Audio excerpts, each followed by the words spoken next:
Today on First Light, we welcome someone whose story is bold as it is inspiring. James Amaro is the founder of the Amaro Law Firm, one of the most recognized plaintiff law firms in Texas, known for taking on some of the biggest disaster and mass tort cases in the country, including BP's refinery explosion and the Deepwater Horizon spill. James is not only a top-rated lawyer, he's also a community leader, a philanthropist, and someone who's deeply grounded in his values and vision. This episode is about grit, growth, and giving back. Let's shine a light on James Amaro.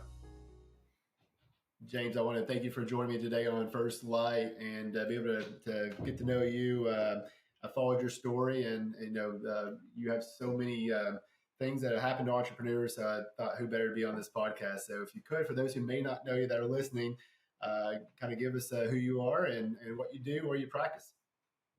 Sure. Thanks for having me.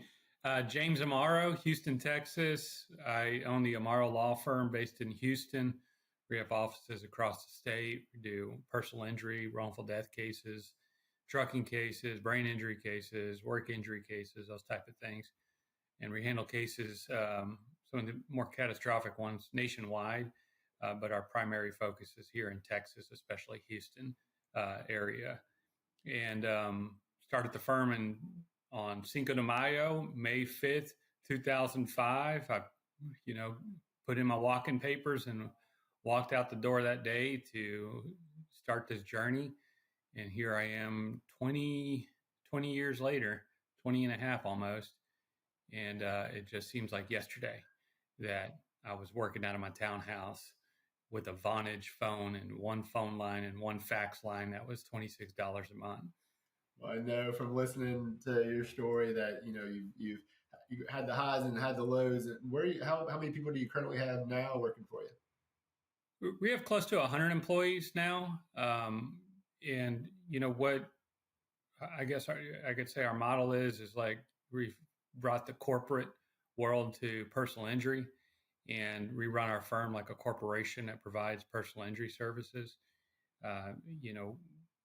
What we did and why we did that is we've had so much success over the past, and we wanted to maintain our standards of service to our clients, maintain our culture, amplify the client experience. And the only way to do that was to bring in business people to run the business side of the business so that the lawyers could be focused on being lawyers and the paralegals focused on paralegals and not, doing business stuff. So, we have a whole arm of our firm now that is focused on business. And then we have a whole other side of the firm that just deals with the legal. Let's go back to those early days when I know you left the defense side after being in the defense and hung your shingle. You talked about working out of your house. And I think I remember you saying that there was some carpet on the floor that you had to get moved so you could roll your chair around. So let's talk about those early days, those early lessons that you learned, and then where that mindset shift really came from. Hey, I'm a solo guy operating out of my house into now running a 100+ person law firm as big as you are now. Yeah, well, I was very fortunate when I was young that one of my good friends, her dad became my mentor as a teenager. And then we kind of lost touch till I got out of law school and I needed help finding a job because the job that I was hoping to have was going to be in the SEC New York, building number 7, and it went down. And I was like, well, there goes that for me. But, in the grand scheme of things, who cares? It wasn't, it'd be very selfish for me to think that way. So I was just like, all right, well, I guess I'm going to go home and figure it out. And that's what I did. I came back to Houston, and every day I used to open up my mail and I sent out letters to every firm in the country. But you can imagine in 2002, when I got out of law school after 9/11, there was a lot of uncertainty in the market in the world. And so I bought a database and I was sending out, just form letters. Here's my resume, trying to find an empty spot at all the big firms and the SEC and other jobs that I was interested in, coast to coast. But then sending out hundreds of letters, you're going to get hundreds of rejections.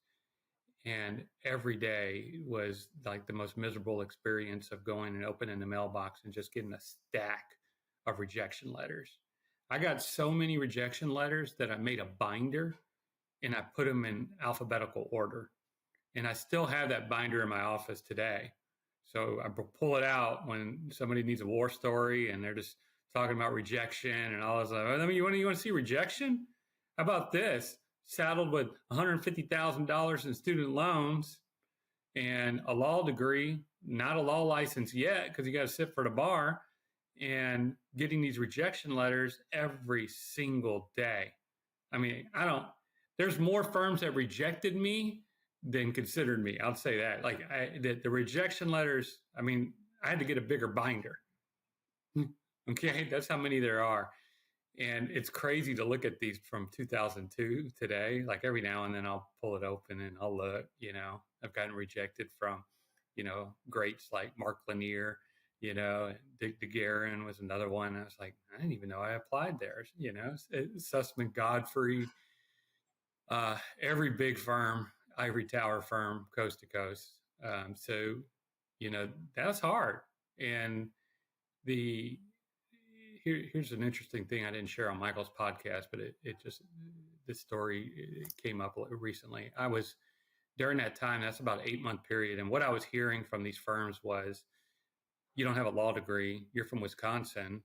I'm not from there. I'm from Texas, but I went to law school in Wisconsin.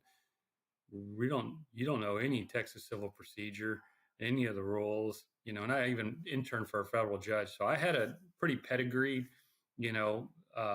law history, law school history. I've worked at big firms in Wisconsin and all that, but that don't mean anything in Texas, as you probably know.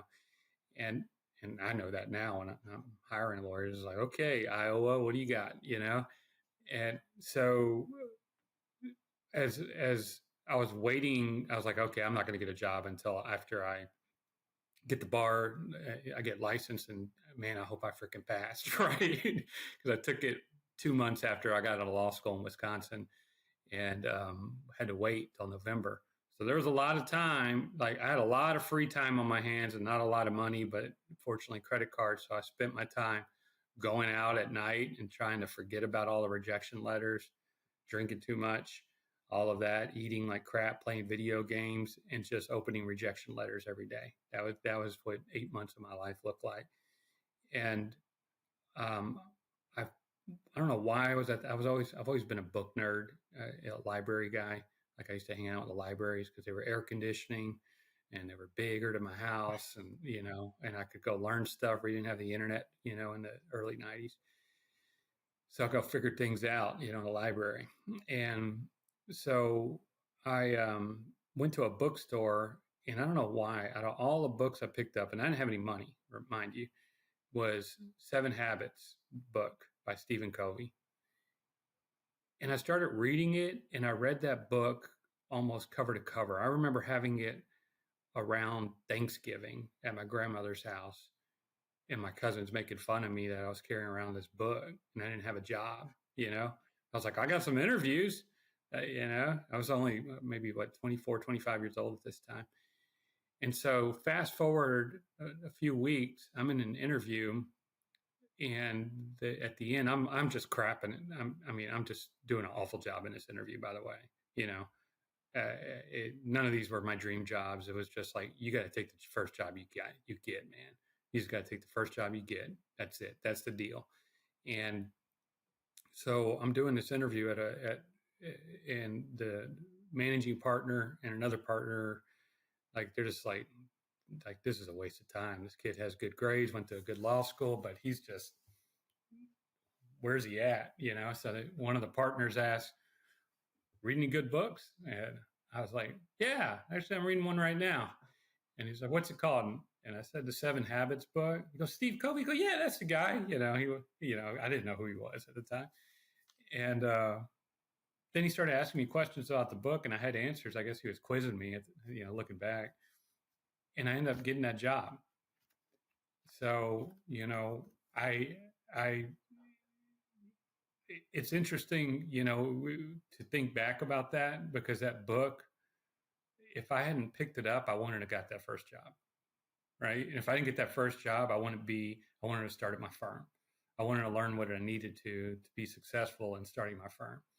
And if I hadn't started my firm, obviously I wouldn't be here today. So when you go back, I think Steve Jobs used to talk about connecting the dots. Like if he hadn't met, this guy and that guy, he wouldn't have developed this. And if he didn't do this and this and this, these like very small things that happen in your life.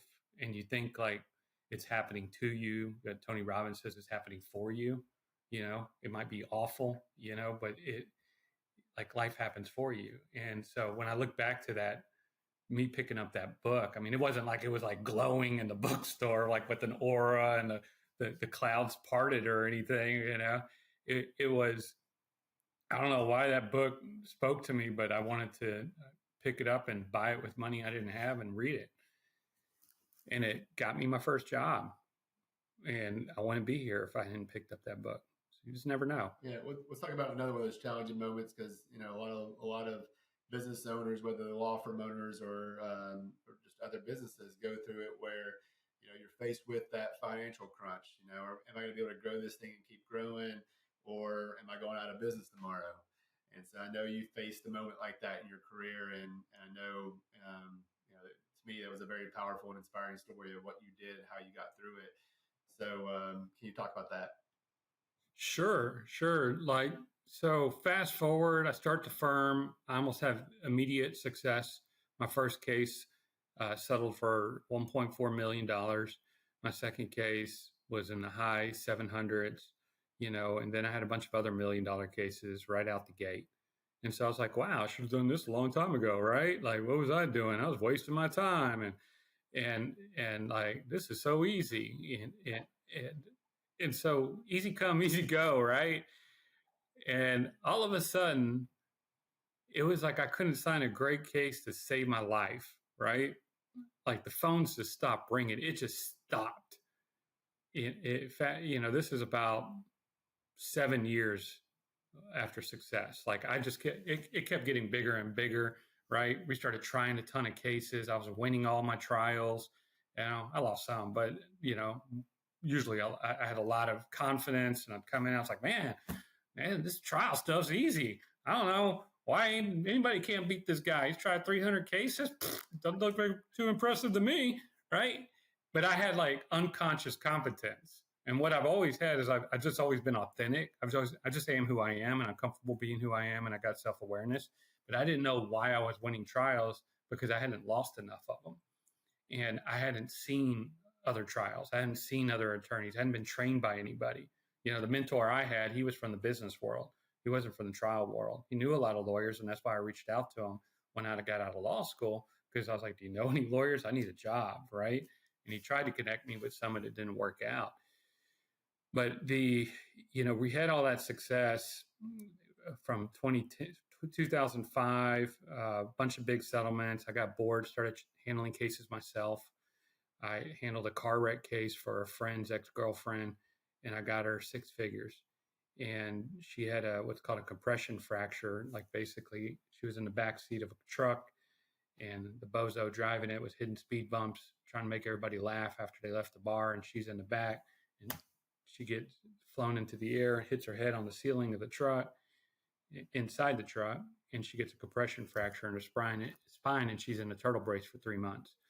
So getting that kind of settlement back then, like 2007, 8, and getting a 6-figure settlement was like huge, right? $1 million settlements, $1 million verdicts were rare back then. And they weren't uncommon, but it's not like it is today, like with 7-figure settlements and verdicts. And I remember after I dropped her off at the airport, I sat in the car and I was just thinking like, man, that was interesting. Got a great recovery on this case. And at the time I was just referring out a lot of these bigger cases. And I was like, you did pretty good on this. Maybe, it's a sign. Maybe you should do some more car wreck cases. And, you think you're too good to do a car wreck case.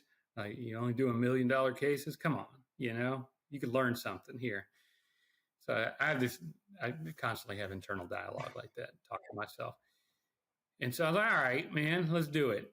And so next thing you know, I got, hundreds of cases, and I'm just start trying them all, right?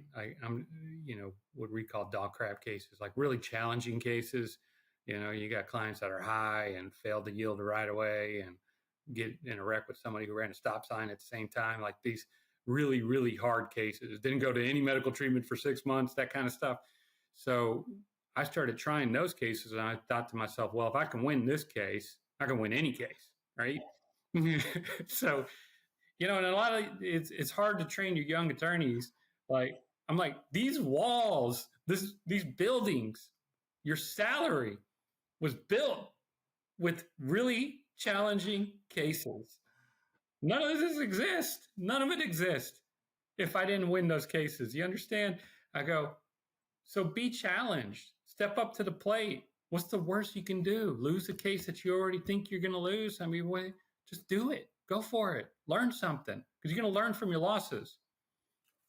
And so I'd lose some, but I won a lot. And then I started Hurricane Ike happened and hit Houston hard. And I had a bunch of those cases. Somehow word got around, and I started getting these cases. And I tried the first one to verdict, and I got an incredible recovery for my client in that case. In a 6-day trial, I mean, we just wiped the floor with them, frankly, in Beaumont, and got a great recovery, great trial. It's like, well, that was easy. We got 1,000 more. Let's go do the rest of these, right? So everybody started settling, and we were able to get our docket sold. And then the BP explosion happened out in Deepwater Horizon. And then I started getting a bunch of those cases, and we started signing up to 500 a week, so this is 2010 to 2012, 13-ish. And then BP appealed the settlement administration of the cases, saying that it was being done incorrectly, and the claims that were being paid more than they should have been paid, essentially. And they appealed it all the way to the U.S. Supreme Court. Meanwhile, we're burning hundreds of thousands of dollars a month in payroll for the people working on that docket. And I'm young at this time too. Like, I'm young 30s, right? And running a team of 50 people between me and another firm that I was partnered up with on those cases, and still have Hurricane Ike cases that are running through. We had we had close to 15,000 cases at the time, and no money coming in, essentially, and didn't have a lot of PI cases. I think I had less than 100 at the time. And but I had some really good cases at that time also. So when BP, like, we did the numbers, got out the Excel spreadsheet, and we're like, okay, if this doesn't turn around in 6 to 9 months, we're done. It's over. And we could take some highly leveraged money, pay 20+% interest to keep the lights on and keep the payroll, and wait this out. But if it doesn't turn in 6 to 9 months, we're done. We're never going to be able to pay these loans back. So what's the skeleton crew look like? So we scaled down to, we cut 38 people in 2 days, and skeleton crewed it and came up with SOP systems, standard operating procedures of how to handle the flux of calls and everything. I mean, it was insane. And, I didn't know how long it was going to take to turn it around, but I said, every one of our PI cases is now $1 million case. I go, we go to trial unless they pay us stupid money not to try the case. And that's what we did. And it took 2 years of, the Navy SEALs say, embrace the suck. I went through 2 years of embracing the suck, sitting on my porch, listening to frogs, drinking wine, bottle of Chianti, and smoking cigarettes every single night, because I didn't want to go to sleep, because I didn't want to wake up and do it again. And I was like, dang, man, how did you get here? You were flying high, and now you're here, going month to month, trying to make payroll on pushing PI cases, not making any friends, by the way. Nobody. I mean, these defense attorneys still hate me from that era. And because I was just like, this is what's going to happen, take it or leave it. And more people cried in depositions that those 2 years than the other 18 years combined. But we got it done. And next thing you know, 2016 comes, and, we go 3X, next year 5X, and we just start crushing it again with PI cases. And I call it mass tort PTSD. Like I ever since then, I just stayed out of mass torts. There's just so much uncertainty, and you have no control. You have none. You got plaintiff steering committees and all this stuff. You got, and unless you opt out all your clients, you're kind of just stuck and got to play it out.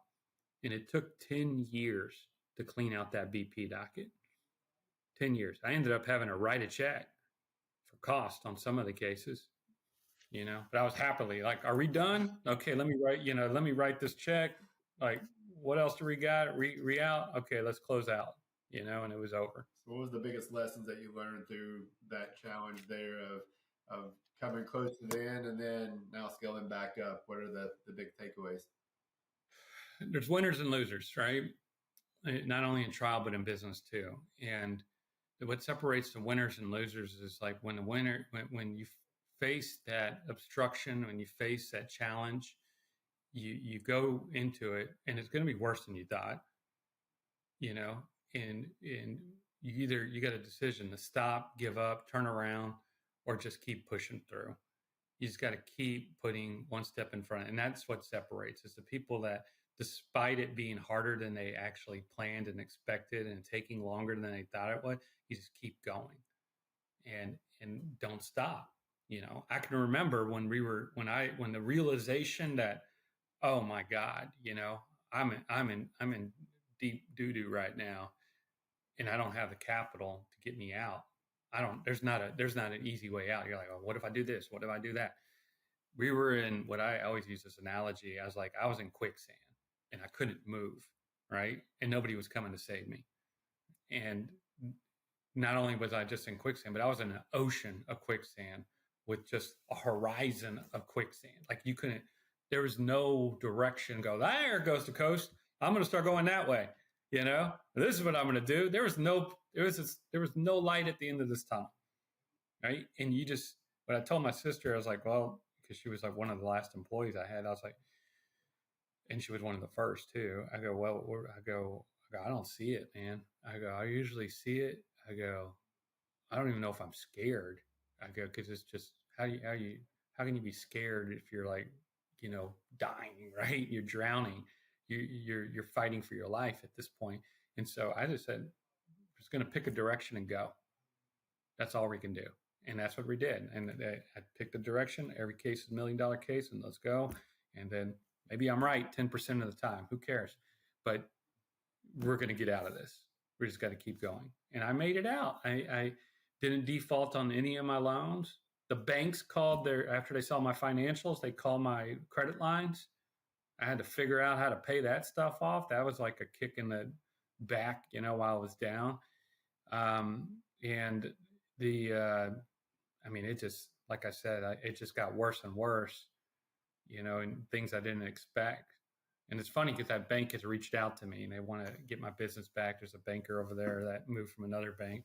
And I was like, man, let me just tell you this, never, never. I will never, ever bank with y'all. I was like, because of what y'all did to me when I was down. I go, y'all abandoned me and left me there. They left me in the quicksand. Didn't offer a branch. Didn't even offer a twig to get out of that thing, And like, why would I ever do business with y'all? And so there's so many lessons learned, but you gotta be committed. You got to decide who you are and why you're that person. You really got to get down. There was a book I read at that time too called "Start with Why," and I think Simon Sinek, if I'm saying his name right. That really impacted me. And I actually did. I remember in 2015, before I was totally out of it, I was back to winning trials, really hard cases too. I didn't have like the best PI cases. And I did a presentation about it, because I've always had really good relationships with my clients. I go to their houses and look at their photos and chit chat and get to know who they are on a human level. And that helps me understand the why of why I represent this family and these people. And it keeps the fire alive. Right. And I feel the same way. I feel like I'm in that quicksand with them. I'm very empathetic. And I want to feel that because it's my job to communicate it to other people, to the jury and the judge. And so that passion comes through when you feel the same pain that they feel. And that, I mean, obviously not the same, but you can understand where they're coming from. And you just have this duty where you just feel like you just can't let them down. I know you posted recently about some big settlements you got. I think you had 6 or 7 in the course of a week when you weren't even there. You were out in California, I think. So Yeah, I was in Yellowstone. That's funny you saw that. It's funny all these people that see these comments I put on social media. I try to mix it up with my kids and family and my passion for cars too. That's my hobby, and then work stuff, But I try not to. Um, I try not to not gloat or brag, just to kind of inspire other people, right? And to let them know like this is what's possible if you keep working. You work really, really hard, and you stay committed, and you just decide what you're going to do, and then do it, right? And find a way to do it. Like you gotta pick that outcome that you want, and then find a way to get there. And that's thank you.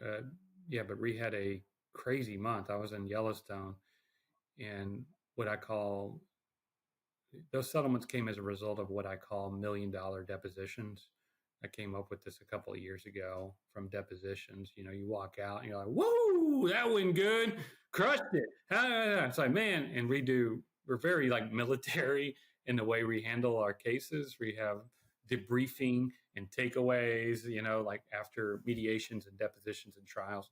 And so we have deposition debriefing that we do, and we have like co-pilots that we started doing when we had Zoom during.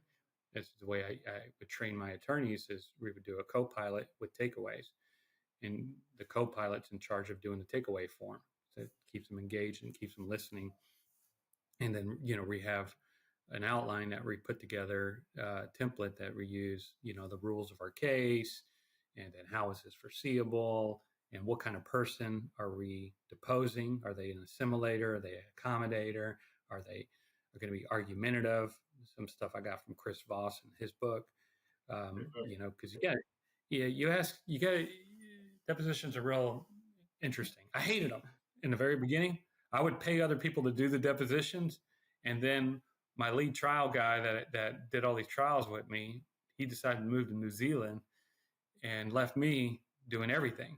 And so I had to start doing depositions, and I hated them because I just thought it was like, tell me what happened. And why do you think that happened? Why? And of course, you're going to get smacked across the face when you ask a why question. So I learned through trial and error how to do really, really good depositions, and what have evolved into what we call $1 million depos, because we get $1 million testimony in every single case. Like I did a deposition of a renowned accident reconstructionist and got her to admit that she reverse engineered the math to reach the conclusion she reached, which was pretty much career ending for her.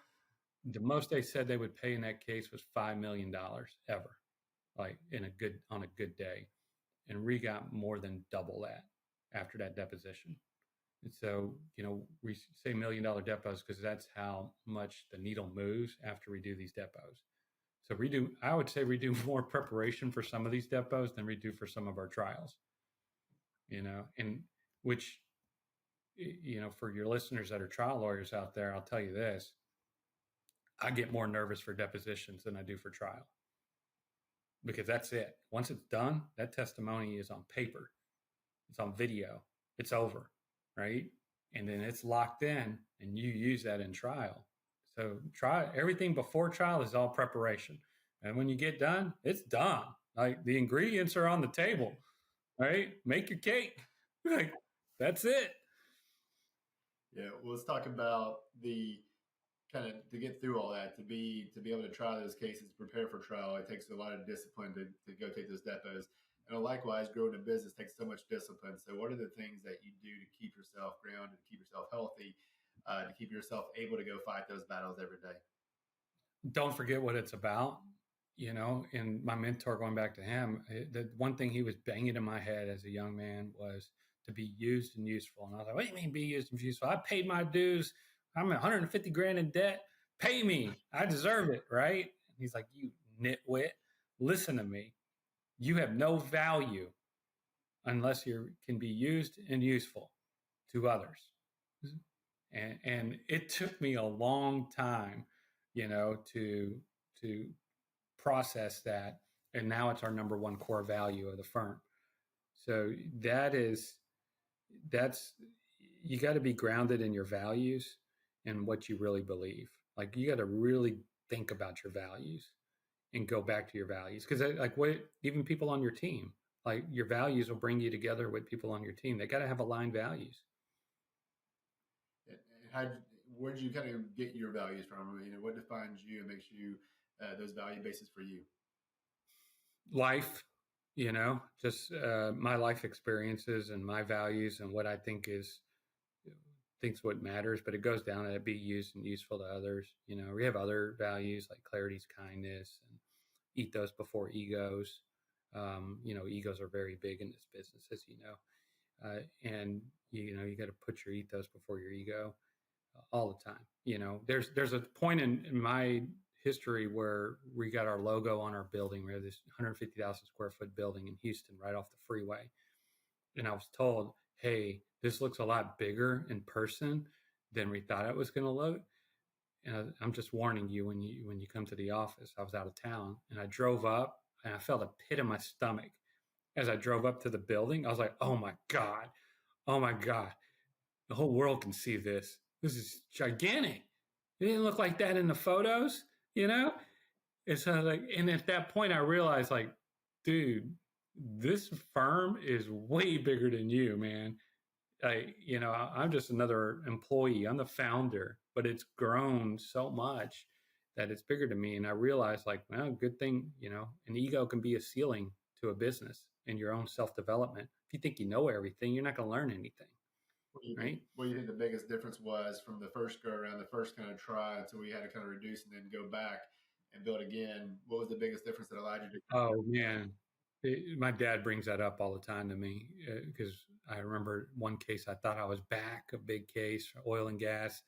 Met this guy called me in the middle of the night. I was like, burning the midnight oil. And I was like, called me. I was like, "Oh, I happen to be on working when this guy's calling." Hey, and so I called him back, middle of the night. "Yeah, I'm here grinding it out. How can I help you, sir?" And, we're down like 10 employees at this point. This must have been in 2014. And so I met him the next morning at some shady motel. And then everything looked legit. He talked the talk. He knew all the lingo. He must have had a lawsuit like a decade before or something. That's how he knew all the lingo. But showed me his ID, and I'm a good judge of character. Like, I can get a good read on people. He got me, man. It was fake. And so I loaned him $400 I didn't have at the time. I was like, "I'll give him advance. You just help me pay for this hotel and all that," because he was like begging for it. And I was like, and I went down to the ATM, got him $400. Like, "Here you go. All right, let's get at it." And then I get back to my office, my house actually, and I see an email thread about the same dude hitting up other attorneys in town. And there goes that pit in the stomach. It's like, wow. And so my dad brings up that story. "Remember that time you were down almost the last $400 and you did that? Now look at you." Just, he always brings that up to humble me and bring me back down, if I'm doing something stupid or talking stupid, right? But modesty and humility are extremely important, and to check your ego, let other people shine, let them have theirs, and celebrate without complacency is another thing I say a lot. Is like, it's important to celebrate, but also just equally as important not to be complacent and to be used and useful to others and do all you can to do that, right, without sacrificing your family's first. Because I have enough work to keep me busy the rest of my life right now, and I could work around the clock. But I incorporate my family into it. I started having kids when I was later in life, so I'm not going to miss it. I have a lot of friends my age or older that their kids are in college. They don't even know their kids. They missed it because they were burning the midnight oil, while their kids were little, and they missed those first bus rides. I go outside almost every single morning and watch my 5-year-old get on the bus, and go to kindergarten every day. Wouldn't have been able to do that 15 years ago.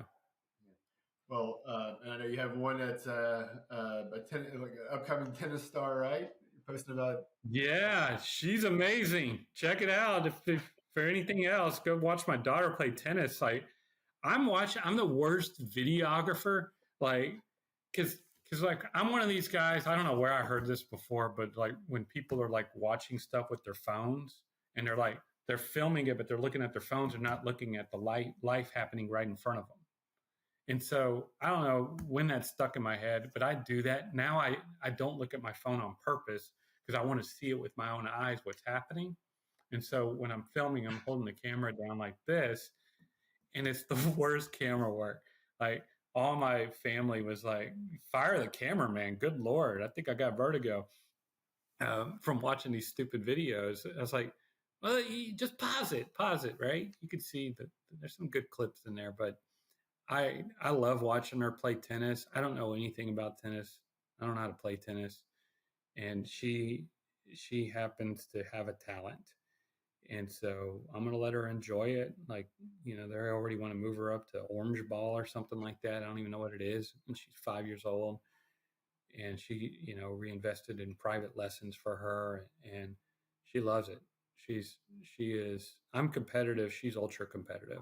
Like we walk outside, she runs to the car and says, "Beat you." I was like, "Who was racing?" Like nobody was racing to the car. Well, speaking of cars, I know you're a car guy. You shared, a post recently about buying a car. And I want you to tell that story and about kind of how that car. Yeah. So when I was a young kid, sitting in the back seat of cars in the late 70s, early 80s, like my dream cars were those 70s cars, that my uncles and the cool guys, friends of my parents had, were those 70s muscles cars. Like those are, I just loved them as a kid. And so it was always a motivator to get a cool car, and I didn't grow up in a rich family by any means or in a rich part of town. And so having a nice car is everything, there. And so when I first started the firm and after getting some stability and understanding how much money Uncle Sam was going to take for taxes, I was like, all right, let's celebrate. And I bought a 71 Chevelle SS on eBay auctions for a very, very good price. Too good to be true. Woke up the next day because I'd been drinking too much when I was bidding and said, "Congratulations, you're the highest bidder." I was like, "Oh no, what did I do?" And started Googling the car and calling the seller because I was like, "Is this a real SS? I need to see the VIN number and do some research on what did I do? What did I buy?" And it turns out it was a real SS. It turns out it was a really good deal with matching numbers. And I still have that car today. Almost lost it when I was in the gutter in 2014 and actually sold it to my mother and then bought it back from her. And it was one of the proudest days I've ever had, was writing her a check because I needed the cash to make payroll. So she bought the check. I was creative with financing. I was like, "You hold the title, I'll make the payments. And as soon as I can, I'm gonna pay this thing off and pay you back, Mom. Thanks." And I did. And that was a really good feeling to do that. So I will never sell that car. Like it means so much to me, the sentimental value. But then for my birthday this year, I'm pushing the big 50 now. I was like, all right, now or never, like let's get the dream Chevelle. So I bought myself a Resto Mod, which is one that's been restored and modified so it's more modern, like has AC, for example, and has a radio.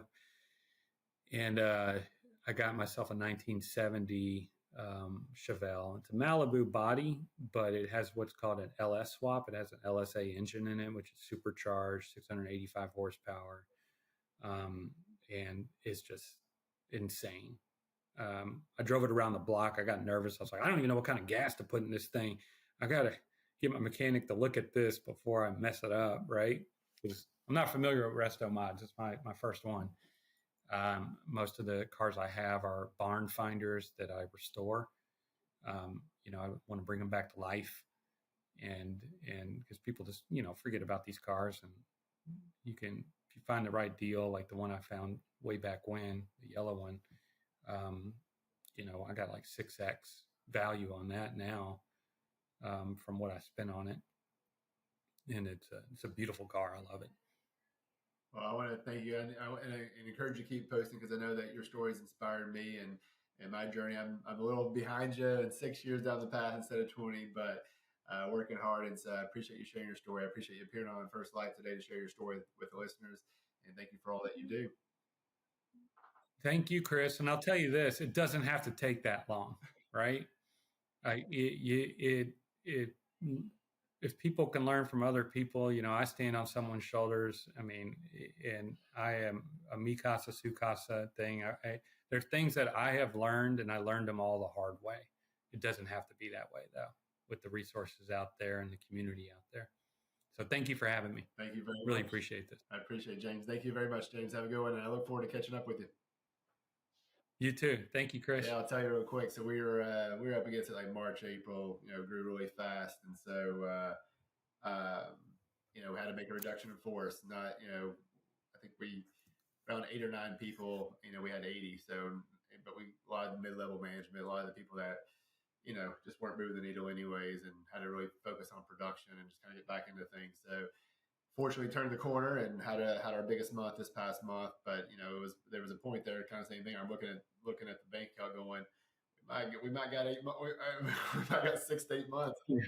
Things are going to get really dicey. And same thing, we're up against the credit line, and I was like, man, the bank's going to call the line, we're screwed, all that kind of stuff, man. You're freaking the fuck out. It's nerve-wracking, man. It's yeah. Well, once you get out of it, I'll tell you what I'm doing the last 2 years. I'm going to have a good year this year, but next year's not looking hot. My high volume docket, the injury cases, because we brought on a C-suite, and the production and operations just took off because there was so much inefficiencies. Yep.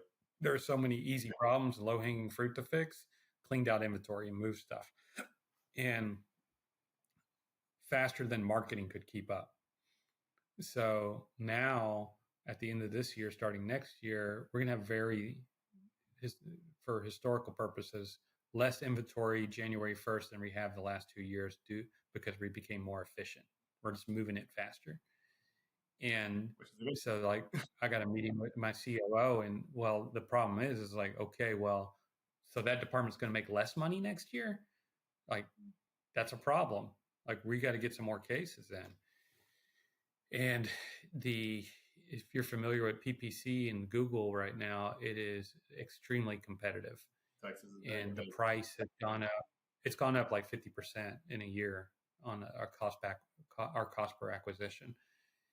And branding takes a long time for it to kick in, to get your brand out there with the general public.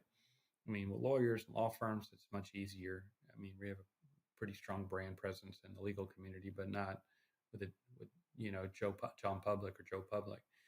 So we're working on that, but then you got to be careful with your brand, because you don't want to be, the $5,000 fender bender lawyer either. We get a lot of wrongful death cases, and I think the reason being is because people go on. Let's say they all know the billboard lawyers, and so if they're going online, they're looking for not the billboard lawyer for a wrongful death serious case. And so we've always filled that void, but the space has gotten busier because there's so many other attorneys and law firms that are competing with us. I mean, when I had 1,000 reviews for the firm, our next number 2 had like 150, right? And so that's changed. Now there's a few firms that have over 2,000 reviews, and it's a lot more competitive. So it's driven up our cost per acquisition, and branding hasn't caught up to get us the cheaper cases yet. But we get a lot of we have, tons of 8-figure cases, and they're direct. They come to us. Like, we get referrals too, but I'm not out there looking for referrals. I'm not, shaking the trees, because we get so much. We get about 30 cases a day to screen just organically. and a lot of the other trial lawyers that are out there that, do what we do, all their cases come from referrals, and they pay 50% of a referral fee, and, just standard. And I'm like, hey, yikes. But they don't have a marketing budget, right? So they can afford to pay 50% because they're not spending any money on marketing. That's the toughest part, Well, is to work through all that, right? Because there's, like you said, the branding plays, it takes so much longer and costs so much money. But you get those cases, it's much better than paying the 50% to the volume people. And as you're a young firm trying to grow or trying to navigate all that, I was always, I left a firm that had a big reputation, been around for 40 plus years. And I was a trial attorney litigator. And so all my cases came from other attorneys to litigate and try, because they didn't want to litigate and try. And that's all I wanted to do. And so in the early stages of growth, I did really well. And then I decided I really wanted, I joined CRISP in November of 2022. I decided, I want to start growing a firm and building a firm. And so then it's like, well, how do you do that? How do you get the volume? You get some more referrals and this and that. And, I mean, it's just navigating this has been, it's been like eating glass every day. Let me tell you this, like I'll give you two profit killers, like, to keep in mind. Number one profit killer is time on desk. Yep. That's number one profit killer. Yeah. And number two is your cost per acquisition. Those are the two main ones you just got to watch. Yeah. What's killing us is we didn't have the people to move the cases quick enough. So the cases were sitting, and cases sitting were causing the backlog. So that's what we've done. We put a lot of efficiencies in place, which is kind of what you're talking about. And now we're pushing through them. So now we're seeing that big month. But then, you got to, we still got so much more to work on. So we're trying to figure it out, man, every day, but it ain't easy. Yeah, I mean, I got to talk about we have same page meetings with my direct reports, and I got a big one on Thursday. So I have a high growth COO, like high growth mindset type of COO. So I know he's really anxious because he's not seeing the growth opportunity, because we're moved through the inventory so fast. And the CMO, she didn't shit the bed. It just didn't happen as fast as planned. Right. And it's just harder to do. It's not, and what he's from outside the industry, what he doesn't understand is, like, you just can't go knock on the doors and get more cases. Right. It's not a sales job. Yep. Well, I appreciate it. I'll be looking for cases in Texas to get your way. Hopefully I'll get that big one for you. And if you ever need anything, we're in Florida, Georgia, and Tennessee primarily. So if I can ever be of assistance, I'd love to be able to work with you. For sure, bro. Send me an email with y'all's like intake department, and let me connect our people. Sounds good. Thanks, James. I appreciate it. All right. Have a good week, man. Appreciate you. Thanks. James Amaro's story reminds us that growth doesn't always follow a straight line, and sometimes the greatest strength is found in reinvention. James, thank you for your voice, your leadership, and for continuing to shine your light. And to our listeners, if today's episode resonated with you, share it with someone who could use the reminder that their past doesn't define their future. Until next time, keep shining your light.